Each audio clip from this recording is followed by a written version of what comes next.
Jasa-jasa Kiai Haji Abdul Wahab Hasbullah. Kiai Haji Abdul Wahab Hasbullah merupakan salah satu pendiri Nahdlatul Ulama, organisasi masyarakat terbesar di Indonesia dan dunia. Selain itu juga pernah menjadi Panglima Laskar Mujahidin atau Hizbullah, ketika melawan penjajah Jepang.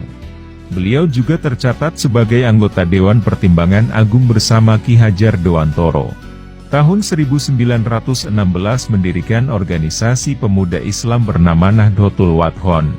Kiai Haji Abdul Wahab Hasbullah juga seorang pencetus dasar-dasar kepemimpinan dalam organisasi NU dengan adanya dua badan, Syuriah dan Tanfidziyah sebagai usaha pemersatu kalangan tua dengan muda. Inspirator terbentuknya GP Ansor. Pada 1924 para pemuda yang mendukung Kiai Haji Abdul Wahab Hasbullah membentuk wadah dengan nama Syubanul Wathon atau Pemuda Tanah Air. Organisasi inilah yang menjadi cikal bakal berdirinya Gerakan Pemuda Ansor setelah sebelumnya mengalami perubahan nama seperti Persatuan Pemuda NU, Pemuda NU, dan Ansharun Nahdlatul Ulama. Nama Ansor ini merupakan saran Kiai Haji Abdul Wahab Hasbullah, ulama besar sekaligus guru besar kaum muda saat itu, yang diambil dari nama kehormatan yang diberikan Nabi Muhammad SAW kepada penduduk Madinah yang telah berjasa dalam perjuangan membela dan menegakkan agama Allah.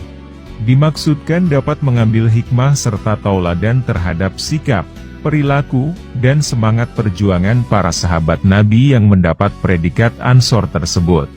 Ide ini mendapat sambutan positif dari Kiai Haji Wahid Hasyim, Menteri Agama Indonesia kala itu. Maka pada tanggal 14 Desember 1949, lahir kesepakatan membangun kembali Ansharun Nahdlatul Ulama dengan nama baru, yakni Gerakan Pemuda Ansor, disingkat Pemuda Ansor, kini lebih populer disingkat GP Ansor. Menjadi utusan Jamiyah Nahdlatul Ulama di Arab Saudi. Pada saat pemimpin-pemimpin Islam mendapat undangan dari Raja Hijaz, Kiai Haji Abdul Wahab Hasbullah lalu membentuk Komite Khilafah yang diberi nama Komite Hijaz atas izin dari Hadratus Syekh Kiai Haji Hasyim Asy'ari. Kiai Haji Abdul Wahab Hasbullah mendirikan Komite Hijaz sebagai bentuk respon atas proses wahabisasi di Arab yang memberi pengaruh pada persoalan kebebasan mazhab dalam beribadah. Komite ini kemudian mengirim delegasi sendiri ke Mekah dan Madinah. Komite Hijaz inilah yang kemudian melahirkan Jamiyah Nahdlatul Ulama, sehingga kehadiran NU tidak dapat dilepaskan dari perjuangan Kiai Haji Abdul Wahab Hasbullah. Pencetus halal bihalal. Kiai Haji Abdul Wahab Hasbullah juga seorang pencetus acara halal bihalal. Kala itu beliau memberikan saran kepada Bung Karno untuk menyelenggarakan silaturahmi, sebab sebentar lagi Hari Raya Idul Fitri, di mana seluruh umat Islam disunahkan untuk bersilaturahmi. Dari saran Kiai Haji Abdul Wahab Hasbullah itulah, kemudian Bung Karno pada Hari Raya Idul Fitri saat itu, mengundang semua tokoh politik untuk datang ke Istana Negara guna menghadiri silaturahmi yang diberi judul Halal Bihalal.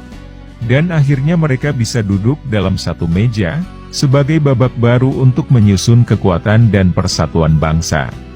Dan dari peristiwa bersejarah tersebut, Halal Bihalal mampu menyatukan segenap elemen bangsa dan menggalang semangat persatuan. Terbukti di tahun berikutnya tepatnya pada tanggal 27 Desember 1949, Belanda menyerahkan kedaulatan bangsa Indonesia yang dilakukan di dua tempat.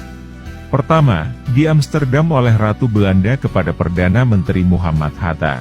Kedua, di Jakarta yang diwakili oleh Wakil Tinggi Mahkota Belanda di Indonesia, Tony Loving kepada Sri Sultan Hamengkubuwono ke-9 sebagai Wakil Perdana Menteri.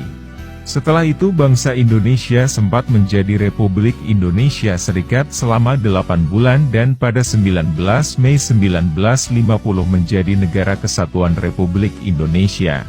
Sejak saat itu pula, instansi-instansi pemerintah menyelenggarakan halal bihalal yang kemudian diikuti juga oleh warga masyarakat secara luas, terutama masyarakat Muslim di Jawa sebagai pengikut para ulama.